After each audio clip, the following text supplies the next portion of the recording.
In this video, we'll start the chapter Profit, Loss and Discount. पहले class 7 में जो हम लोग प्रॉफिट एंड लॉस का सेलिंग प्राइस और कॉस्ट प्राइस निकालने का बहुत सारा फॉर्मूला सीखे थे, वो अभी भी काम आएगा. कॉस्ट प्राइस का 2 फॉर्मूला था, SP into 100 by 100 plus profit percent, या फिर जब लॉस दिया हुआ रहता था तो SP into 100 by 100 minus loss percent. एक ये फॉर्मूला था कॉस्ट प्राइस के लिए. सेलिंग प्राइस का फॉर्मूला था CP into 100 plus profit percent by 100, या फिर था CP into 100 minus loss percent by 100. Formula learn करने का तरीका क्या है कि जब जब लॉस परसेंट है तब माइनस लगेगा, और ये याद रखना है कि CP के लिए 100 बाई नीचे होगा 100 प्लस प्रॉफिट परसेंट या 100 माइनस लॉस परसेंट, और सेलिंग प्राइस के लिए वही चीज़ ऊपर होगा. बाकी देखो यही सेम है, जस्ट उल्टा किया हुआ है इसका. 100 बाई 100 प्लस प्रॉफिट परसेंट या 100 प्लस प्रॉफिट परसेंट बाई 100. तो ये 4 फॉर्मूला हम लोग पहले भी यूज़ किए थे, अभी भी करेंगे. फिर प्रॉफिट परसेंट निकालने का क्या फॉर्मूला होता है, प्रॉफिट बाई CP इंटू 100. उसी तरह से लॉस परसेंट निकालने का क्या फॉर्मूला होता है, लॉस बाई CP इंटू 100. ये सब हम लोगों को ऑलरेडी पता है. फर्स्ट वर्कशीट में कोई नया फॉर्मूला और यूज़ नहीं होगा, so will start the worksheet with this concept only. पहले में है by selling a bedsheet for ₹640.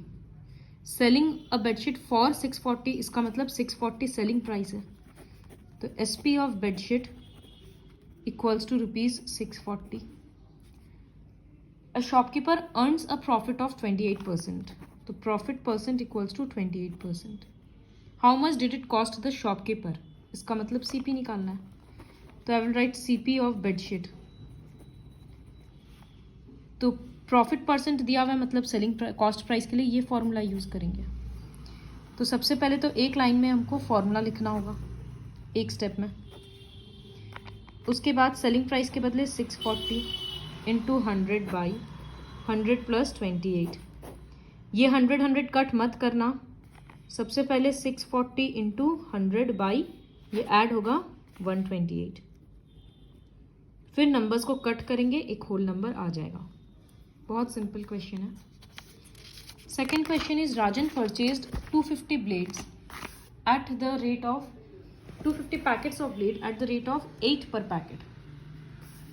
इसका मतलब क्या है, CP of 1 packet of blade. एक का कॉस्ट प्राइस है ₹8. तो टोटल CP वो कितना पैकेट बेच रहा है, 250. कितना पैकेट खरीदा है वो अभी, 250. तो total CP of 250 packets equals to ₹8 into 250. यह आएगा ₹2000. तो मतलब उसके लिए टोटल कॉस्ट प्राइस 2000 का पड़ा. अब वो क्या किया, ही sold 70% of the packets at the rate of 11 पर पैकेट. मतलब वो सारा पैकेट को एक ही दाम में नहीं बेच रहा है. 70% ऑफ द पैकेट्स को वो 11 रुपया करके बेच रहा है, और जो बचा 30% पैकेट्स है उसको वो 9 रुपया करके बेच रहा है. तो उसका पहले टोटल सेलिंग प्राइस निकालेंगे, तब जाकर हम लोग गेन निकाल पाएंगे. तो सबसे पहले तो देखेंगे कि 70% कितना हो रहा है. तो 70% ऑफ टोटल पैकेट्स मतलब 250 पैकेट्स. तो 70 बाई 100 इंटू 250, दोनों जीरो ऐसे ही कट गया. तो 25 इंटू 7 बचा, जो आ रहा है 175. तो SP ऑफ 175 पैकेट्स ये कितना होगा, 70% पैकेट्स को वो किस दाम में बेचा, 11 रुपया करके एक एक पैकेट. तो 175 पैकेट्स के लिए कितना होगा, ₹175 इंटू 11. तो इसका आ रहा है ₹1925. फिर ही sold the remaining packets. Remaining मतलब 250 में से 175 तो वो बेच चुका, तो अब बच कितना रहा है, 250 माइनस 175, सिर्फ 75। तो इसको ये 9 रुपया करके बेच रहा है, 9 रुपीज़ करके। तो SP of 75 packets equals to ₹9 into 75, ₹675। तो टोटल सेलिंग प्राइस कितना होगा? टोटल SP इक्वल्स टू ये वाला सेलिंग प्राइस और ये वाला सेलिंग प्राइस को ऐड कर देंगे, या ₹2600। तो टोटल SP 2600, टोटल CP 2000।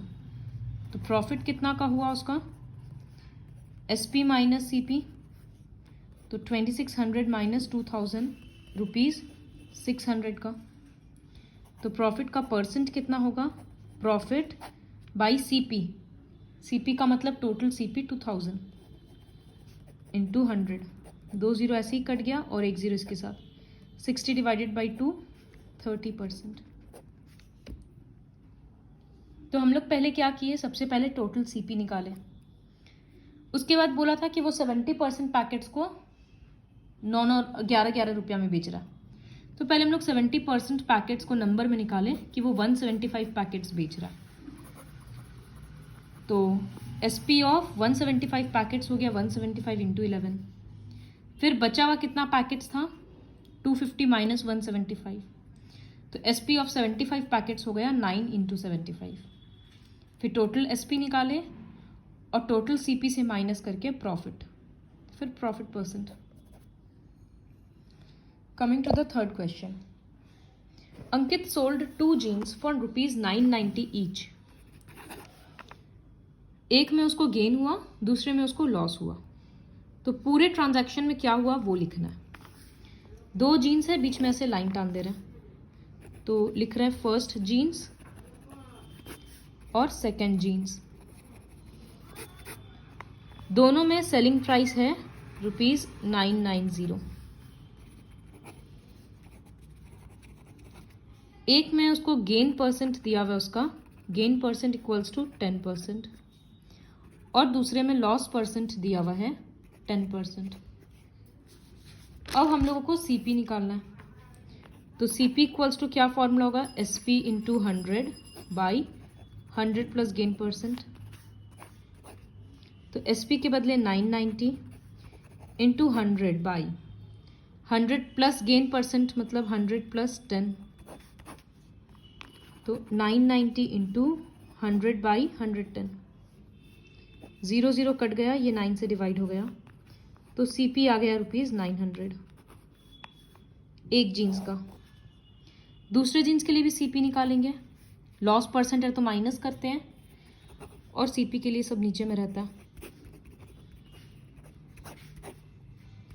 तो 990 इंटू 100 बाई 100 माइनस 10, तो 990 into 100 by 90।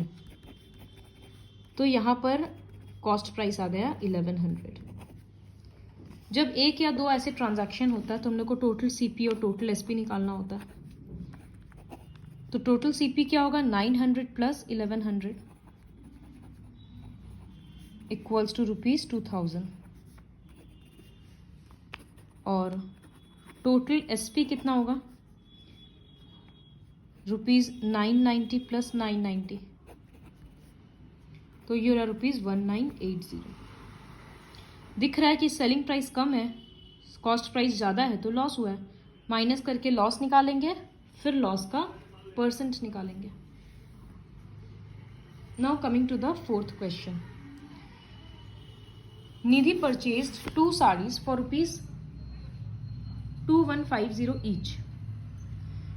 She sold 1 saree at a loss of 8% and another at a gain. यहाँ पर दोनों साड़ी का एक तो निधि खरीदी है ताकि उसको वो बाद में बेचे, तो यहाँ पर ये कॉस्ट प्राइस है एक साड़ी का, ईच लिखा है।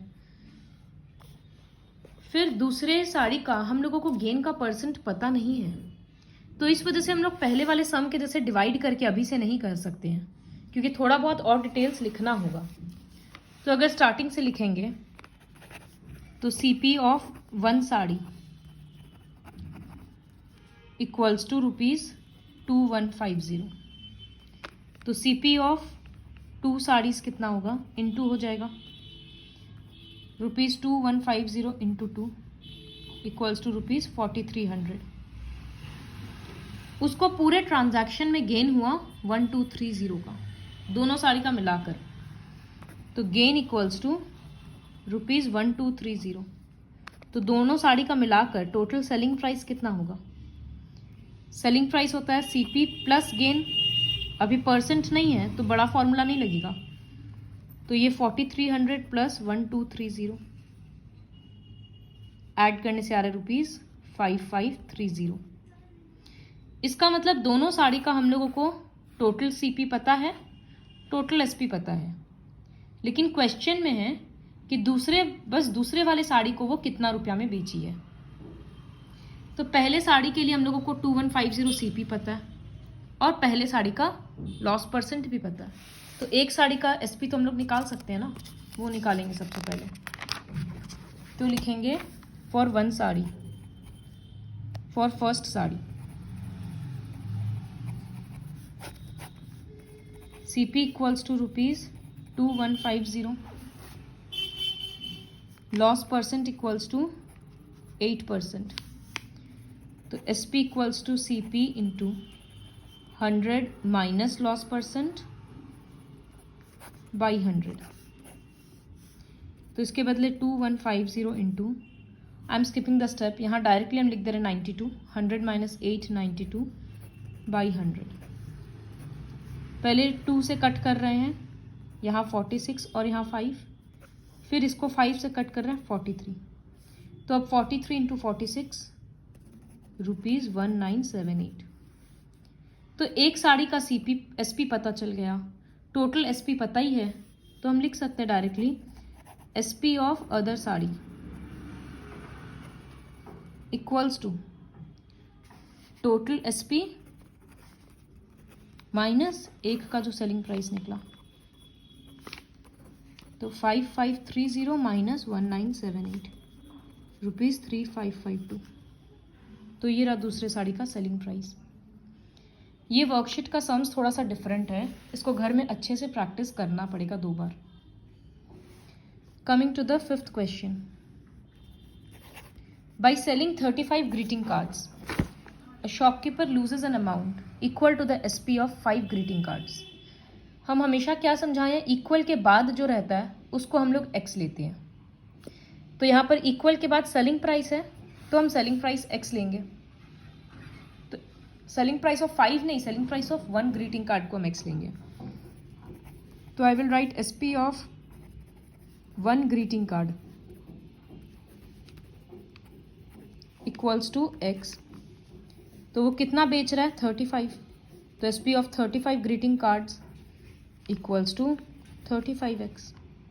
उसको लॉस हो रहा है कितने का, loss equals to SP of 5 greeting cards. उसका लॉस 5 को बेचने के बराबर का है, तो इसका मतलब लॉस कितना हो रहा है, 5X। तो जब लॉस पता है और सेलिंग प्राइस पता है तो CP क्या होता है, SP प्लस लॉस, क्योंकि जब लॉस हुआ है तो कॉस्ट प्राइस तो ज़्यादा होगा। तो यहाँ लिख सकते हैं 35X प्लस 5X, इसका मतलब 40X, ये CP है। तो अब लॉस का परसेंट क्या होगा,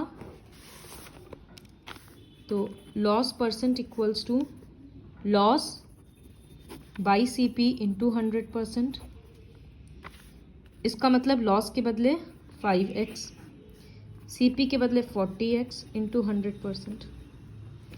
X कैंसिल, ये 8 से कट गया, 100 और 8 को 4 से काट रहे हैं, 25 और 2, तो 25/2%, मतलब 12.5%।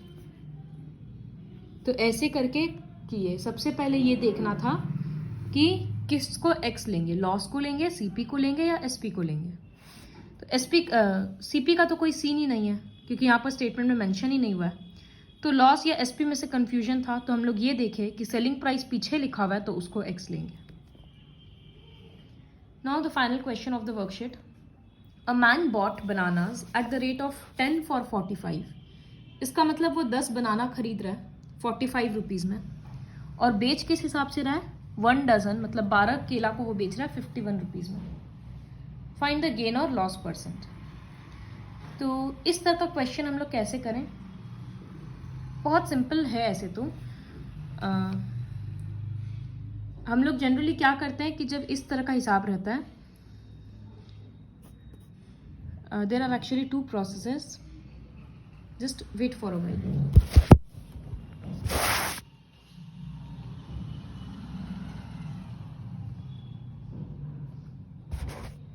See, I'll show you the easy one. Man bought bananas at the rate of 10 for 45. इसका मतलब क्या है कि CP of 10 bananas equals to rupees 45. तो CP of 1 banana equals to 45 by 10. Decimal में ले आते डायरेक्टली 4.5. अब बेच किस हिसाब से रहा है वो, SP of 12 bananas equals to rupees 51. वो 1 डजन को 51 रुपीज में बेच रहा है, तो SP of 1 banana equals to 51 by 12. दोनों नंबर को पहले 3 से कट कर रहे हैं, 3 4s एंड दिस इज 17. तो ये आया रुपीज 17 by 4. इसको डेसिमल में ले आते हैं,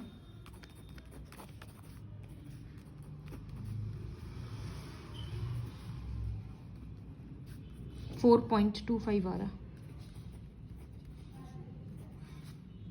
तो एक बनाना का SP कितना हुआ, 4.25, और एक ही बनाना का CP कितना हुआ, 4.5. तो इन दोनों में से क्लियरली ये बड़ा है, कॉस्ट प्राइस बड़ा है, तो therefore loss equals to CP minus SP. Rupees लिखे हैं, जब यहाँ सब्ट्रैक्ट करेंगे तो इसको सबसे पहले 4.5 ऐसे लिखे और 4.25 ऐसे लिखेंगे, ज़ीरो ऐड लगा देते हैं ताकि इजी होगा। तो ये हो रहा है 0.25 रुपीज़ का लॉस। जब परसेंट निकालेंगे, loss percent equals to loss, यहाँ लिखते हैं लॉस बाई CP मतलब 4.5 इंटू 100. इसका डेसिमल के लिए नीचे में 2 ज़ीरो, इसका डेसिमल के लिए ऊपर 1 ज़ीरो और। 25 और 45 5 से कट करें, this is 5 by 9, so this will be 50 by 9. फिर इसको मिक्स्ड फ्रैक्शन में निकाल सकते हैं। जनरली हम लोग क्या करते थे, 10 और 12 का LCM हम लोग एज्यूम करते थे कि 60 बनानाज वो बेच रहा है, तो CP ऑफ 60 बनानाज और SP ऑफ 60 बनानाज निकालते थे। लेकिन 1 बनाना के थ्रू भी कंपेयर कर सकते हैं। सो पहले एक बनाना का CP और एक बनाना का SP निकाल लिए, फिर कंपेयर करके देख लिए कि किसका वैल्यू बड़ा है।